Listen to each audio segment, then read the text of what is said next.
Hey, what's up, y'all? It's me, your girl Gigi the Glam Goddess. I'm back with another video.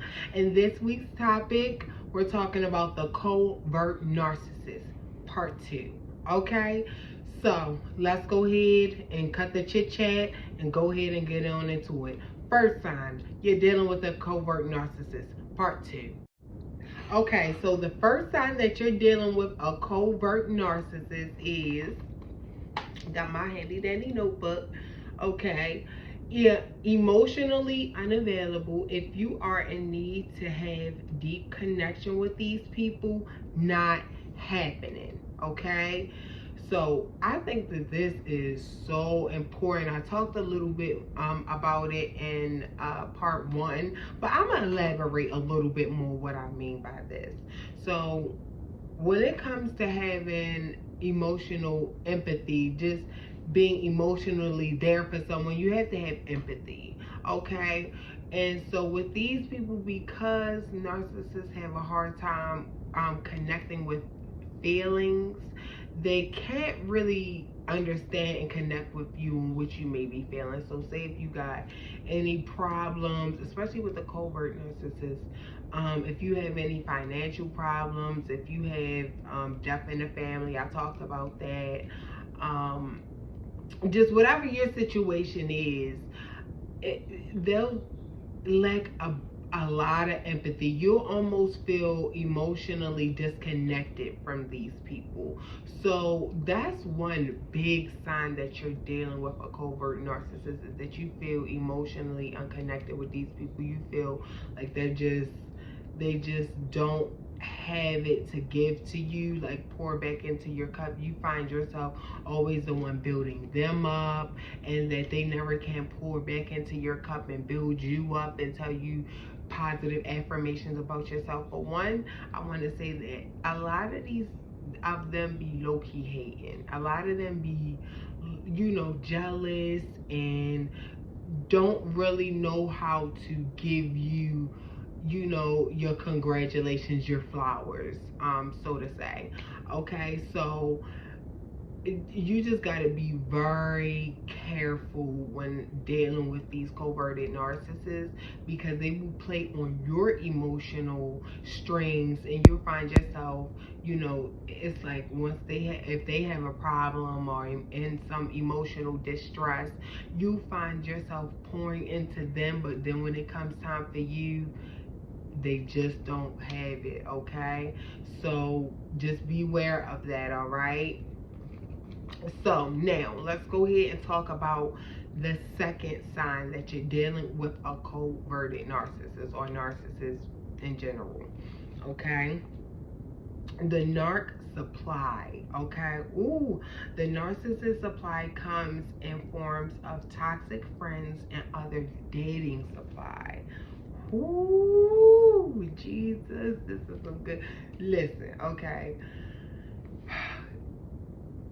You gotta really vet who you're dating and who their friends are, because that saying birds of a feather flock together don't come just from nowhere. Okay, a lot of the times you got to look at the actions of what their friends are doing, what type of morals that they have, and how they view women, because a lot of the times these friendships that they have with these toxic people, who are so maybe narcissists, is that they validate their experience. They give them confirmation. They give the narcissist confirmation to say, yeah, it's alright to cheat. It's alright to lie. Like they make it okay. They kind of just, I can't really explain it. It's like a form of manipulation, but the narcissist really doesn't mind it, because it already is confirming and affirming what he already feels within himself. So if the narcissist have, being a cheater within him, and he link up with friends who like to cheat and go out and have fun and all this and do drugs, then they're gonna be, a lot of the times they're gonna be influenced by that, and they're gonna be either doing one or the other or all of it, doing drugs, chasing after women, having sex with women, and lying about it straight to your face because they feel like, well, if other guys are doing it, if my friends are doing it, then it must be okay. It makes them feel more just for doing bad behavior to you. Okay, so that is really important. Also, with the dating supply, okay, with their dating supply, the narcissist dating supply. Now they will find their dating supply in jobs. Okay, don't think for a second that they not scouting out new victims on the job. Okay, especially if it's populated with a lot of women.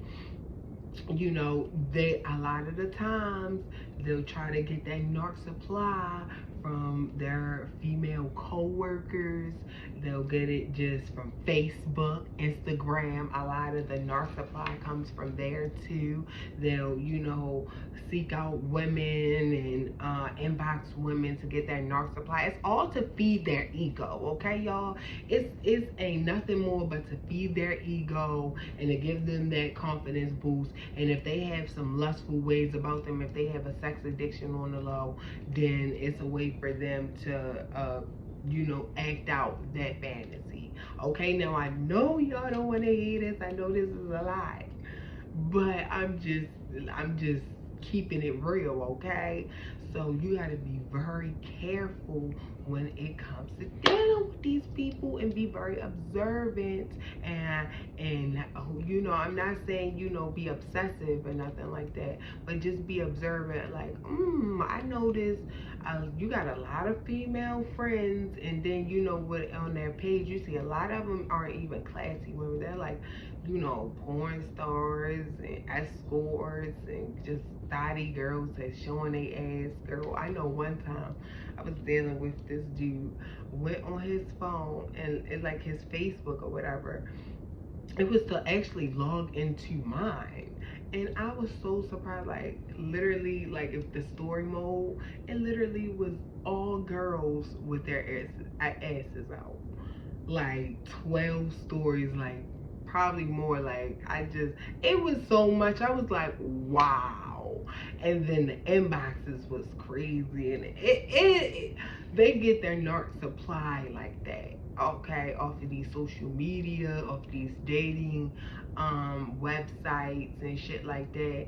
That's a big way that they get their narc supply. Any way that they can, they'll get it. Okay, so just be aware of that when y'all dating these people and vetting them out and looking for those signs, so you're not feeling screwed over along the lines. Okay, so now I touched on that. I'm not trying to make this video too long, y'all. Okay, so let's go ahead and get on into the third sign that you're dealing with a covert narcissist. Okay, or narcissist in general. Okay, so of course we all know, if anybody has dealt with a narcissist, you already know they are liars. Okay, so they are liars. They use lies to manipulate you into staying in a relationship or dating with them. It's only to further benefit them. It's all about gain. Okay, so this is so important. You are narcissistic supply to the narcissist. Okay, believe it or not, you are the narcissistic supply as well.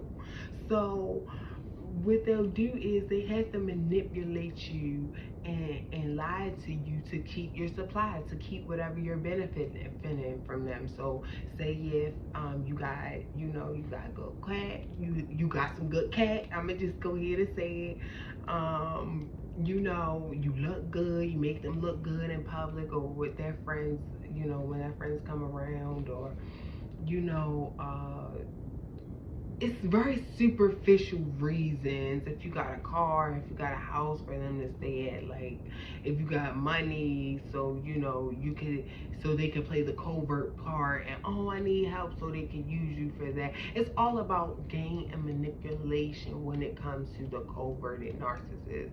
Okay, it's all about gain, what they can gain from, because they feel like that the world owes them something. Okay, so you have to be very careful when it comes to dealing with these people. Okay, y'all, be very careful. I'm telling you, I know I keep saying it, and I'm gonna keep saying it, because we often look over these red flags. Okay, so just be mindful that we thinking, oh, he trying to keep you because he love you, you know, or she loves you if you're a man, and it's not. They don't love you, they love the idea of you. Okay, and I'm gonna talk a little bit more about that, but you know, it is they love what they're getting from you.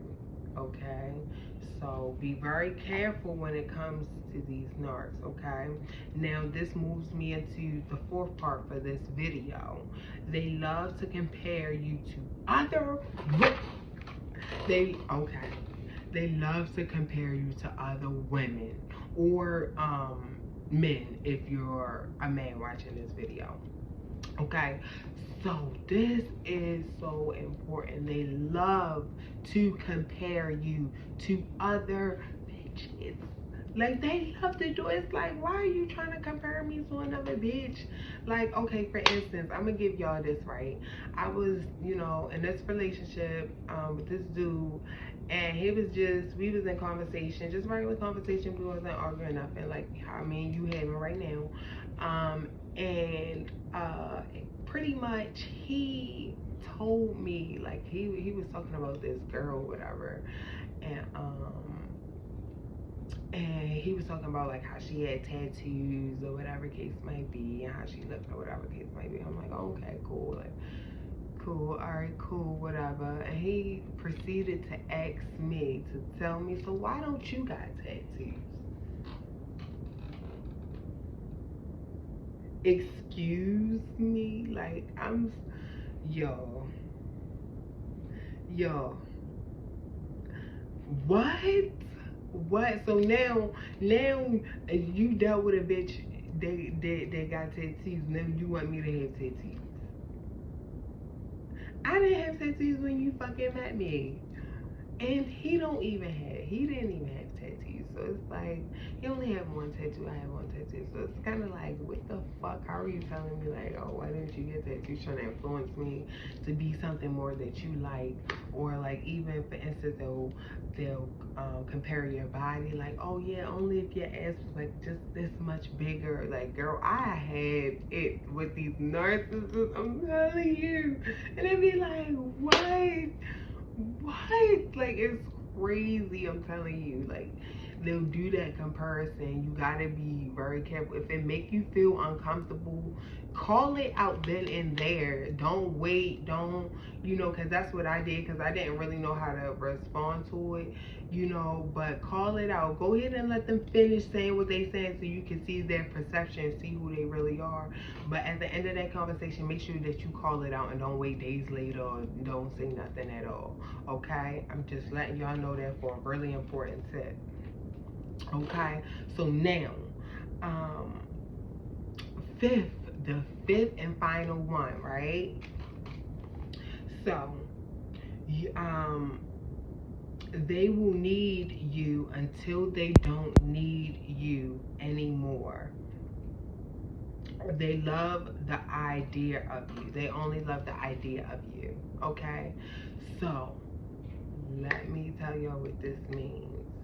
Okay, these people, like I just was saying, that they're users. Okay, they don't love you. They love the idea of you. Okay, so you have to be very careful with distinguishing what love is and from what manipulation is. Okay, because a lot of the times, you know, these people you know, they act like they need you and they love you, into they got what they need from you, they got on their feet, you know, they got that job, they got that car, they, you know, they don't need you anymore, you know, they're completely independent, and then they'll go on to the next new supply. And then you're like, oh, well, what happened to all that shit that you were saying? So you have to be very careful. Like, again, I'm saying it again, you have to be very careful with who you give your heart to, and who you let in. Okay, be very careful who you giving your pearls to. Okay, I'm just saying. And we're going to talk a little bit more about that, okay, in my next video. So I hope that this video was helpful. I hope it was informative. I hope that y'all got what y'all needed out of this video. I really love to come and just, you know, tell y'all what I've learned along my journey, okay? And yes, I ain't gonna ramble on too more, but too much longer. But yes, I'm so grateful. So don't forget to comment, like, subscribe, and hit the bell notification down below so y'all can be informed when I have more videos like this coming up. All right, y'all. Bye.